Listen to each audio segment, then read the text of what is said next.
Hello friends, स्वागत है फिर से आप सभी का हमारे यूट्यूब चैनल सक्सेस प्लेटफॉर्म की में। तो दोस्तों आज यहाँ पे जीके जीएस स्टैटिक जीके का सेट नंबर 7 में कराने वाला हूँ, जहाँ पे 100 से ज़्यादा यहाँ पे क्वेश्चन होने वाला है। तो वीडियो को शुरू से अंत तक देखिएगा। बाकी के जो पार्ट है आपको 1 to लेकर 6 का पार्ट जो आपको कहाँ पे मिलेगा, प्लेलिस्ट में जाके देख लीजिए। चैनल के प्लेलिस्ट में जाइए या फिर आप कहाँ पे जाइएगा, टेलीग्राम देख रहे हैं ये लिंक, यहाँ पे चले जाइए। यहाँ पे सारे के सारे वीडियो आपके इसके पीडीएफ के साथ मिल जाएंगे, है ना।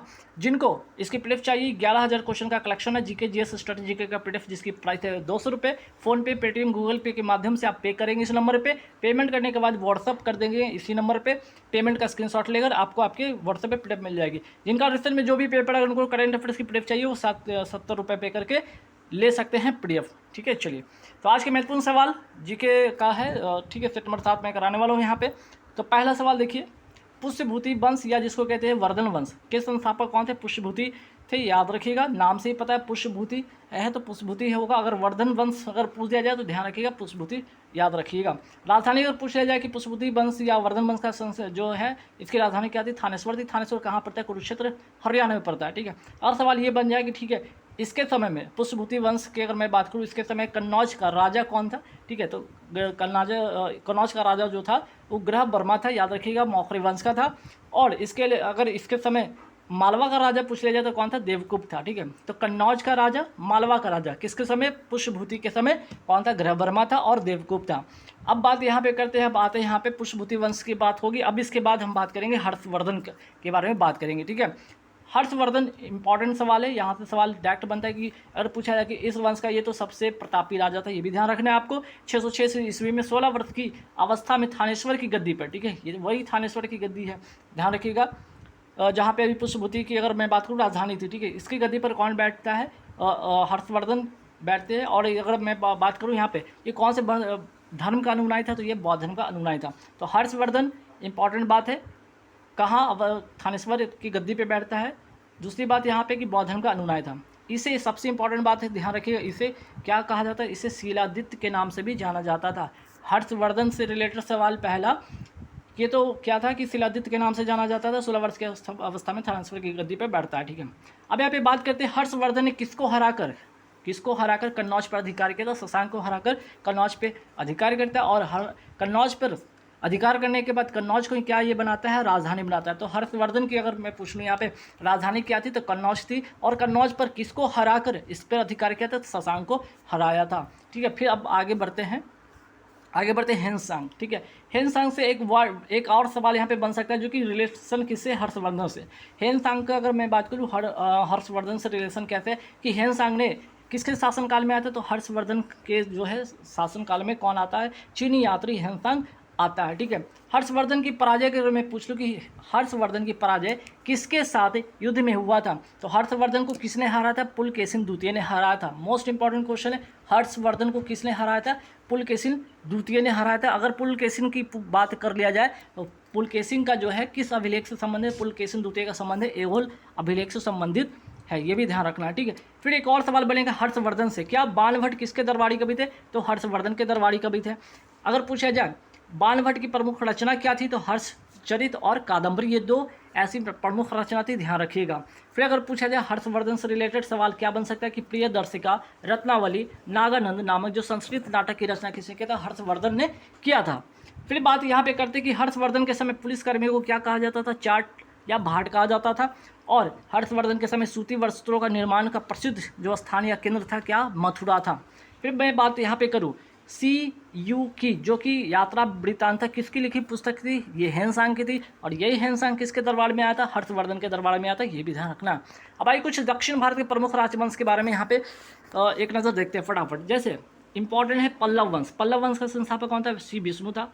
राजधानी थी कांची, कहाँ पे? कांची जो कि तमिलनाडु में है। और इसी के समय किरातार्जुनियम के जो लेखक थे भारवी थे और श्री विष्णु के दरबार में रहते थे। ठीक है, ये लेखक कौन थे? भारवी थे। किसके दरबार में रहते थे? श्री विष्णु के दरबार में रहते थे।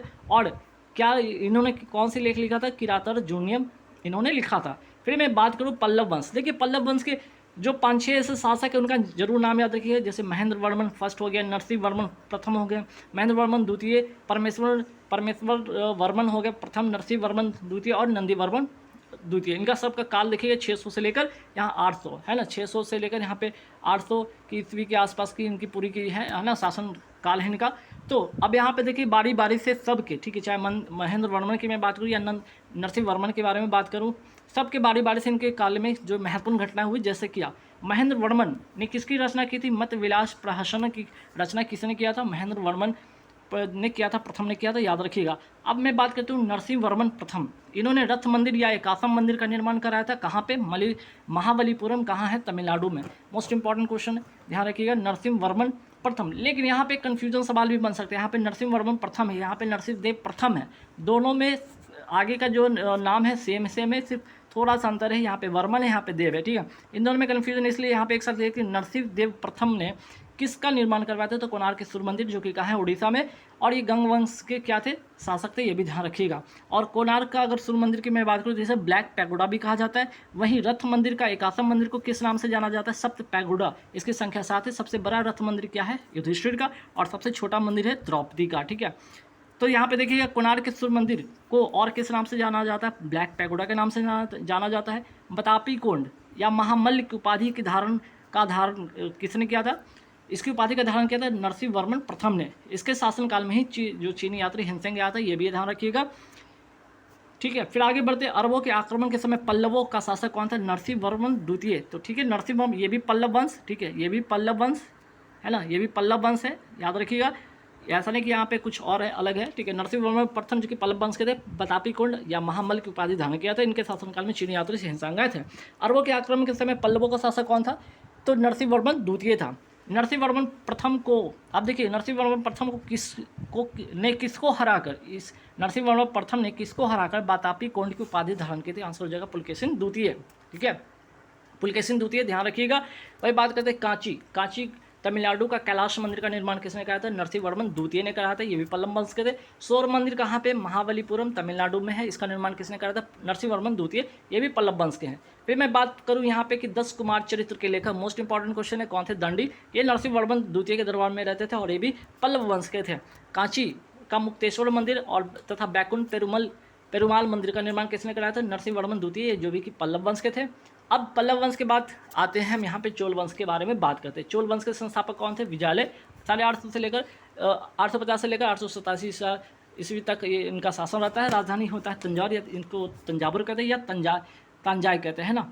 ये कहाँ पे है, तमिलनाडु में, ये भी याद रखिए कहाँ पे, तमिलनाडु में, है ना। चलिए फिर मैं बात करूँ तक्कोलम का युद्ध किसके बीच में हुआ था, परांगत, ठीक है, परांतक जो कि चोल वंश के शासक थे, और तथा कृष्ण तृतीय जो कि राष्ट्रकूट वंश के थे। तो जो तक्कोलम का युद्ध है किसके बीच में हुआ था, परांतक, ठीक है, परांतक फर्स्ट तथा कृष्ण तृतीय के बीच में हुआ था। अब सवाल ये भी आता है कि श्रीलंका पर आक्रमण किस चोल शासक ने किया था, याद रखिए राजराज प्रथम ने किया था। बंगाल के पाल शासक माहीपाल को किस चोल शासक ने पराजित किया था, राजेंद्र प्रथम ने, और इसी ने, ठीक है, इसके बाद इसने क्या, गैंगेकोड चोल की उपाधि धारण की थी। और एरातेश्वर, ठीक है, एरावतेश्वर मंदिर का निर्माण किसने कराया था, राजा राज चोल, ठीक है, राजा राज चोल द्वितीय ने करवाया था, कहाँ पे, तंजावुर तमिलनाडु में, ठीक है। तो चोल शासक से रिलेटेड जितनी भी चीज़ें थी वो ध्यान आप रखिएगा यहाँ पे। वही बात करते हैं चोल वंश का अंतिम शासक कौन था, राजेंद्र तृतीय, ठीक है। और चिदम्बरम मंदिर का निर्माण किसने कराया था, विक्रम चोल ने कराया था। आगे बढ़ते हैं राष्ट्रकूट राजवंश के बारे में बात करते हैं। राष्ट्रकूट राजवंश से रिलेटेड सवाल, सबसे मोस्ट इंपॉर्टेंट, इसके संस्थापक कौन थे, दंतेदुर्ग, 752 ईस्वी के समय की बात है। राजधानी मानिखेट या मानिकर है। इस वंश की स्थापना अगर होती है कैसे, ये ध्यान रखिएगा, इस वंश की स्थापना होती है वातापी के चालुक्य वंश के अंतिम राजा कीर्तिवर्मन को हराकर, इसको हराकर क्या, राष्ट्रकूट वंश की स्थापना होती है। अब राष्ट्रकूट वंश में अगर मैं बात यहाँ पे कर लूँ, कुछ प्रमुख शासक का नाम याद रखिएगा, जैसे कृष्ण प्रथम हो गया, ध्रुव हो गया, गोविंद तृतीय हो गया, अमोघ वर्ष हो गया, इंद्र तृतीय हो गया और कृष्ण तृतीय हो गया, है ना। चलिए फिर मैं बात करूँ यहाँ पे, अब चलिए बारी बारी से आते हैं कृष्ण प्रथम के यहाँ पे बारे में बात करते हैं। कृष्ण प्रथम ने क्या कराया, एलोरा का कैलाश मंदिर का निर्माण कराया था। राष्ट्रकूट वंश के कृष्ण जो है प्रथम ने कराया था। या एक पहाड़ी को, या एक आसम इसको कहते हैं, एक पहाड़ी को ही काट कर, समूचे एक पहाड़ी को काट कर बनाया गया है, महाराष्ट्र में है, ठीक है। एलोरा तथा एलिफेंटा जो कि कहाँ पे है, महाराष्ट्र में है। ये गुहा मंदिर का निर्माण किसने कराया था, राष्ट्रकूटों ने ही कराया था। एलोरा का गुहा मंदिर का संबंध किस धर्म से है, इंपॉर्टेंट सवाल है।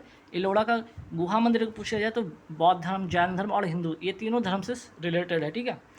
यहाँ पे बात होती है त्रिपक्षीय युद्ध में राष्ट्रकूट वंश की तरफ से लड़ने वाला पहला शासक कौन था? ध्रुव था, जो कि राष्ट्रकूट वंश से था। गोविंद तृतीय की मैं बात करूँ तो प्रतिहार वंश के शासक नागभट्ट द्वितीय को पराजित किया था। फिर मैं बात करूँ अमोघ वर्ष जो थे, अमोघ वर्ष किसकी रचना किया था? कवि राजमार्ग, जो कि कन्नड़ भाषा में रचना किया था। अमोघ जो वर्ष थे, ठीक है, ये शासक थे। फिर मैं बात करूँ आदि पुराण के रचनाकार कौन थे? जिनसेन थे, और ये अमोघ वर्ष के दरबार में रहते थे। मोस्ट इंपॉर्टेंट क्वेश्चन है। आदि पुराण के रचनाकार जिनसेन और अमोघ वर्ष के दरबार में रहते थे। और अमोघ वर्ष ने किसकी रचना किया था? कवि राजमार्ग, जो कि कन्नड़ की भाषा में रचना किया था इन्होंने। फिर मैं बात करूँ इंद्र तृतीय इसके शासनकाल में अरब निवासी कौन? अल मसूदी भारत आया था, ये भी ध्यान रखिएगा। और राष्ट्रकूट वंश का अंतिम शासक कौन था? कृष्ण तृतीय था, ये भी आपको ध्यान रखना है। शांति पुराण की रचना किसने किया था? पुण्य, जो कि कन्नड़ी भाषा था, कन्नड़ की भाषा में था। ये कृष्ण तृतीय के दरबारी कवि थे, ये भी ध्यान रखिए। कृष्ण तृतीय के दरबारी कवि कौन थे? पुण्य, और इन्होंने शांति पुराण की रचना की थी। विट्ठल मंदिर का निर्माण किसने कराया था? कृष्ण देव राय ने, जो कि तुलुप वंश के थे, हम्पी कर्नाटक में। अब आइए यहाँ पे चालुक्य वंश के बारे में बात करते हैं, जिसमें कि कल्याणी के चालुक्य वंश की मैं बात करूँ कर्नाटक में। अगर मैं बात करूँ चालुक्य वंश की, अगर मैं बात करूँ, इसकी स्थापना होती है तैलप द्वितीय ने, ठीक है, तैलप द्वितीय ने 1973 ईस्वी में कर्क, जो कि राष्ट्रकूट वंश के थे, को हराकर इस वंश की नींव डाली थी। कौन? तैलप द्वितीय ने, ठीक है, तैलप जो द्वितीय थे, किसकी? कल्याणी के चालुक्य वंश का स्थापना करते हैं, ठीक है।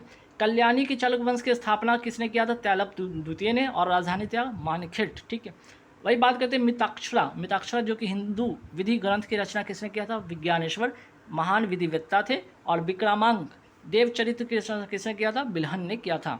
तो तैलप द्वितीय के दरबार में ही ये लोग रहते थे। अब आते हैं बतापी के चालुक्य वंश, जो कि कर्नाटक से रिलेटेड है। इस वंश की स्थापना किसने किया था? जयसिंह ने किया था। राजधानी थी बतापी, जो कि बीजापुर कर्नाटक में है। इस वंश के प्रमुख शासक कौन कौन हुए? पुलकेशिन द्वितीय, कीर्तिवर्मन और विक्रमादित्य, ठीक है, विक्रमादित्य द्वितीय। तो ये जो है पुलकेशिन द्वितीय, मोस्ट इंपॉर्टेंट सवाल बनता है, इससे क्या क्या बनता है, जैसे देखिए जिनेंद्र का मेघूती मंदिर किसने बनवाया था? पुलकेशिन द्वितीय ने बनवाया था। पुलकेशिन द्वितीय को ठीक है, पुलकेशिन द्वितीय ने किसको हराकर परमेश्वर की उपाधि दी थी? तो याद है, पुलकेशिन द्वितीय ने हर्षवर्धन को हराया था। और पुलकेशिन द्वितीय जो है किसके पराजित हुआ था, ठीक है। और ये तो होगी पुलकेशिन द्वितीय ने, ठीक है, पुलकेशिन द्वितीय किससे पराजित हुआ? समाप्त इस युद्ध में मारा गया। एक तो ध्यान रखिएगा, हर्षवर्धन, पुलकेशिन द्वितीय ने किसको हराया? हर्षवर्धन को हराया। और पुलकेशिन द्वितीय खुद किससे हारा? तो नरसिंह वर्मन, जो कि पल्लव वंश के थे। तो पल्लव वंश के राजा नरसिंह वर्मन प्रथम ने पुलकेशिन द्वितीय को हराया, और पुलकेशिन द्वितीय ने किसको हराया? हर्षवर्धन को हराया, ठीक है। ये तीनों सवाल आपस में रिलेट करता है, ठीक है। नरसिंह वर्मन ने किसको हराया? पुलकेशिन द्वितीय को। पुलकेशिन द्वितीय ने किसको हराया? हर्षवर्धन को हराया, ठीक। चलिए फिर मैं बात करता हूँ एहोल अभिलेख का संबंध किससे? पुलकेशिन द्वितीय से है। यह अभिलेख जो है, इस अभिलेख के लेखक कौन थे? रविकृति थे, जो कि यहाँ पे, ठीक है, इसके लेखक पे ध्यान रखिए। वातापी राज्य का निर्माणकर्ता माना जाता है किसको? कीर्तिवर्मन को। वही बात करते हैं विरूपाक्ष महादेव मंदिर का निर्माण किसने कराया था? लोक महादेवी ने कराया था। विरूपाक्ष महादेव मंदिर का निर्माण कराया था लोक महादेवी, जो कि विक्रमादित्य द्वितीय की क्या थी? पहली पत्नी थी। फिर मैं बात करूँ यहाँ पे त्रैलोकेश्वर मंदिर का निर्माण किसने कराया था? त्रैलोक देवी, जो कि विक्रमादित्य द्वितीय की दूसरी पत्नी थी। फिर मैं बात करूँ बतापी चालुक्य वंश का अंतिम शासक कौन था? कीर्तिवर्मन था, ठीक है। क्योंकि सारी बातें हो रही थी अभी तक बतापी चालुक्य वंश का। इसी को हराकर, ठीक है, इसी को हराकर दंती दुर्ग ने राष्ट्रकूट वंश की स्थापना किया था। किसको? कीर्तिवर्मन को हराकर, ठीक, जो कि चालुक्य वंश का था। अब आते हैं बेंगी का चालुक्य वंश के बारे में बात करते हैं। बेंगी का चालुक्य वंश की स्थापना किसने किया था? विष्णुवर्धन ने कराया था। राजधानी बेंगी थी, जो कि आंध्र प्रदेश में है। अब यहाँ से आते हैं एक और सवाल पे आते हैं, जो है यादव वंश से रिलेटेड। यादव वंश की स्थापना किसने किया था? बिल्लभ पंचम ने। राजधानी देवगिरी था, और इसका अंतिम शासक कौन था? रामचंद्र। और अलाउद्दीन का सेनापति मलिक काफूर जब दक्षिण भारत की विजय अभियान के लिए गया था, तो इसने क्या किया कि जो है यादव वंश का जो शासक था, ठीक है, इसके सामने क्या किया? आत्मसमर्पण किया था। अलाउद्दीन का सेनापति मलिक काफूर के सामने कौन? जो यादव वंश का अंतिम शासक था रामचंद्र, उसने इसके सामने आत्मसमर्पण किया था। अब आते हैं होशल वंश की स्थापना किसने किया था, इसके बारे में बात करते हैं। होशल वंश विष्णुवर्धन, राजधानी द्वार समुद्र। फिर मैं बात करूँ चेन्ना केशव मंदिर बेलूर में का निर्माण किसने कराया था? विष्णुवर्धन ने कराया था। ध्यान रखिए विष्णुवर्धन, ठीक है। 1117 ईस्वी, याद रखिएगा 1117 ईस्वी में, ठीक है। फिर मैं बात करूँ होशल वंश का अंतिम शासक कौन था? वीर बल्लाल तृतीय। इसको अलाउद्दीन का सेनापति मलिक काफूर ने हराया था। तो देखिए यहाँ पे मलिक काफूर की यहाँ पे बात हो रही है। मलिक काफूर अलाउद्दीन का सेनापति मलिक काफूर। तो जब दक्षिण भारत का ये जो है, ठीक है, दक्षिण भारत की पर विजय के लिए गया था, तो उसमें किसको किसको इसने दक्षिण भारत के लगभग बहुत ऐसे शासक थे जिसको इन्होंने हराया है ना। फिर मैं बात करूँ कदम वंश के शासक कौन थे? मयूर शर्मन, ठीक है, और राजधानी क्या था? बनवासी। अब आते गंग वंश से एक और सवाल इंपॉर्टेंट बनता है। गंग वंश का संस्थापक ब्रजहस्त पंचम, लेकिन उससे भी इंपॉर्टेंट एक सवाल बनता है, गंग वंश का शासक नरसिंह देव प्रथम ने उड़ीसा में किसका निर्माण कराया था? तो कोणार्क सूर्य मंदिर निर्माण कराया था, जिसे ब्लैक पैगोडा भी कहा जाता है। फिर आते काकतीय वंश का संस्थापक कौन था? बेटा प्रथम था, और राजधानी क्या था? यहाँ पे अमकोंड, जो कि कहाँ पे? हैदराबाद में। और काकतीय वंश का अंतिम शासक कौन था? प्रताप रुद्र।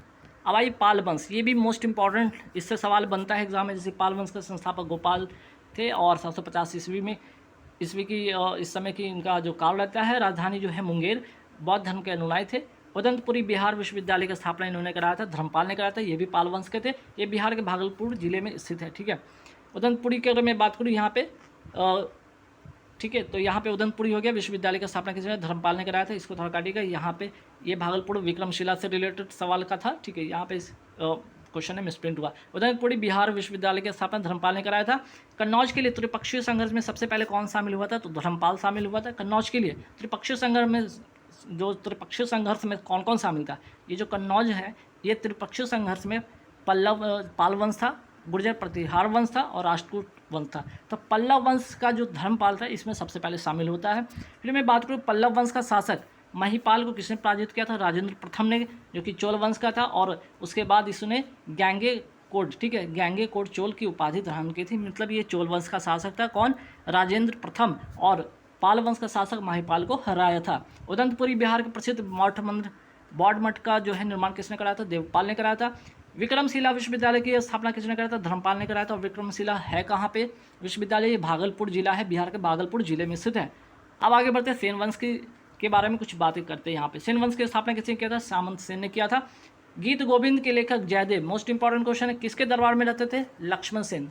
और कौन वंश के? सेन वंश के ये भी थे। अब आते कुछ कश्मीर के कुछ वंश के बारे में बात करें। जैसे कश्मीर में कारकोट वंश की स्थापना किसने किया था? दुर्लभ वर्धन ने 627 ईस्वी में। कारकोट वंश का सबसे शक्तिशाली राजा कौन था? ललितादित्य मुक्तापिड। और याद रखिएगा, यही ललितादित्य मुक्तापिड जो थे, मर्तंड जो है मंदिर, ठीक है, मार्तंड मंदिर जो कश्मीर में है, इसका निर्माण कराया था। अब आते हैं गुर्जर प्रतिहार वंश के बारे में कुछ बात करते हैं। गुर्जर प्रतिहार वंश के संस्थापक कौन थे? नागभट्ट प्रथम, जो कि मालवा का शासक था। नागभट्ट द्वितीय गुर्जर प्रतिहार वंश का था, ने किस राष्ट्रकूट वंश के शासक को हराया था? गोविंद तृतीय को हराया था नागभट्ट द्वितीय ने। ग्वालियर अभिलेख का संबंध किससे? मिहिर भोज से, जो कि प्रतिहार वंश किससे रिलेटेड है? चूँकि हम यहाँ पे बात पर ही रहे गुर्जर प्रतिहार वंश का, तो गुर्जर प्रतिहार वंश के जो मिहिर भोज थे एक शासक, इनका जो अभिलेख का संबंध है वो ग्वालियर अभिलेख से संबंधित था। मिहिर भोज ने अपनी राजधानी कहाँ बनाई थी? कन्नौज में बनाई थी। और प्रतिहार वंश का अंतिम शासक कौन था? यशपाल था। अब आते हैं यहाँ पे राठौर वंश या गहरवाल वंश राजवंश के बारे में बात करते हैं। इसकी स्थापना किसने किया था? चंद्रदेव ने किया था। राजधानी वाराणसी थी। फिर मैं बात करूँ कृत्यकल्प तरु नामक ग्रंथ किसने लिखा था? लक्ष्मीधर ने लिखा था, गोविंद चंद्र का मंत्री। और ये भी क्या, जो कि राठौर वंश राजवंश से रिलेटेड है। फिर मैं बात करूँ यहाँ पे गहरवाल वंश का अंतिम शासक कौन था? जयचंद्र था। जयचंद की मैं बात करूँ, जयचंद की पुत्री संयोगिता का अपहरण किसने किया था? स्वयंवर में, ठीक है, स्वयंवर में जाकर पृथ्वीराज तृतीय ने इसका अपहरण किया था, जयचंद की पुत्री संयुक्ता को, ठीक है। तो जयचंद से इसलिए इंपॉर्टेंट बनता है यहाँ से सवाल की जयचंद की पुत्री संयुक्ता का अपहरण स्वयंवर से पृथ्वीराज तृतीय ने किया था। अब यहाँ पे पृथ्वीराज तृतीय से रिलेटेड सवाल बनेगा। जैसे यहाँ पे जयचंद की बात हो रही है, जैसे चंदावर का युद्ध, most important, very very important, 1194 ईस्वी में होता है चंदावर का युद्ध। किसके बीच? जयचंद और मोहम्मद गौरी के बीच में होता है, जिसमें जयचंद क्या होता है? मारा जाता है ना। फिर बात होता है चहमान वंश या चौहान वंश के संस्थापक वासुदेव थे। राजधानी अहिच्छ, ठीक है, अहिच्छत्र था, ठीक। और चौहान वंश का अंतिम शासक, देखिए इसलिए इंपॉर्टेंट है, चौहान वंश का अंतिम शासक पृथ्वीराज तृतीय। यही पृथ्वीराज तृतीय ने क्या था? जयचंद थे, ठीक है, जयचंद की पुत्री संयुक्ता का स्वयंवर से अपहरण किया था, ये भी ध्यान रखिएगा। फिर मैं बात करूँ पृथ्वीराज तृतीय, पृथ्वीराज रासो की रचना किससे किया था? चंद्रवरदाई जो कि पृथ्वीराज तृतीय के कवि थे, ये भी ध्यान रखना है। और इसी के समय क्या होता है, तराइन का प्रथम युद्ध होता है 1191 में। इसमें पृथ्वीराज तृतीय की जो है विजय होती है और मोहम्मद गौरी की हार होती है। ठीक है, तो लड़ाई किसके बीच में होती है, पृथ्वीराज तृतीय और मोहम्मद गौरी के बीच में होती है। इसके बाद फिर एक और युद्ध होता है तराइन का द्वितीय युद्ध, ये होता है 1192 में 1192 को होती है। इसमें जो है पृथ्वीराज तृतीय की इस समय ये हार होती है। यहाँ पे पृथ्वीराज जीतता है, ये हारता है मोहम्मद गौरी, यहाँ पे पृथ्वीराज तृतीय हारता है और मोहम्मद गौरी की इसमें विजयी होती है। चलिए, इसके बाद आते हैं परमार वंश की स्थापना के बारे में बात करते हैं। परमार वंश की स्थापना किसने किया था, उपेंद्र राज ने। राजधानी थी धारानगरी, विद्या एवं विद्याओं का एक केंद्र था, ये भी ध्यान रखना है। अब आते हैं कुछ और बातें करते हैं, जैसे भोपाल के दक्षिण में भोजपुर नामक झील का निर्माण किसने कराया था, राजा भोज, जो कि परमार वंश के थे। तो परमार वंश से रिलेटेड क्या बन सकता है, एक तो स्थापना उपेंद्र राज ने किया था, और राजा भोज जो कि इसी वंश के थे, परमार वंश के थे, भोपाल के दक्षिण में भोजपुर नामक झील का निर्माण कराया था। और राजा भोज की अगर मैं बात करूँ तो भोजपुर नगर मध्य प्रदेश की स्थापना भी इन्होंने कराया था। फिर बात करते हैं आगे, दिल्ली नगर की स्थापना किसने कराया था, अनंग पाल, जो कि तोमर वंश के थे। चंदेल वंश के बारे में कुछ यहाँ पे बातें करते हैं। चंदेल वंश का संस्थापक कौन था, नन्नुक था 831 ईस्वी में, और राजधानी खजुराहो मध्य प्रदेश था। अगर मैं बात करूँ यहाँ पे चंदेल वंश का शासक यशोवर्मन, अगर मैं बात करूँ मंदसौर अभिलेख का संबंध इससे था। यशोवर्मन जो कि चंदेल वंश का शासक था, कन्नौज पर आक्रमण कर किसको हराया था, तो प्रतिहार वंश के शासक राजा देवपाल को। और आज के इस वीडियो का आखिरी सवाल, चंदेल वंश का अंतिम शासक कौन था, परमर दिदेव। ठीक है, परमर दिदेव, जो कि इसने 1202 ईस्वी में कुतुबुद्दीन ऐबक की अधीनता स्वीकार कर ली थी। तो जितने भी यहाँ पे शासक थे दक्षिण भारत के सारे महत्वपूर्ण थे, आप सभी को रख लीजिए। इसके बाद जो नेक्स्ट वीडियो आएगी उसमें और भी जो दक्षिण भारत के जो शासक हैं कुछ रह गए उनको उसमें शामिल किया जाएगा। फिर मध्यकालीन भारत के बारे में वहाँ पे पढ़ेंगे। तो चलिए, जो लोग नए हैं वो क्या करिएगा, टेलीग्राम लिंक से जुड़ जाइएगा। जिनको PDF चाहिए यहाँ पे देख लीजिए, 200 रुपये पे करके इसकी PDF आप 11,000 क्वेश्चन का कलेक्शन है, GK GS PDF दे सकते हैं। फ़ोनपे, गूगल पे, पेटीएम, अमेजन पे से इस नंबर पे करके पेमेंट का स्क्रीनशॉट इस नंबर पे भेज दीजिएगा। आपको आपके कुछ ही सेकंड में आपके व्हाट्सएप पे PDF मिल जाएगी। Thank you very much.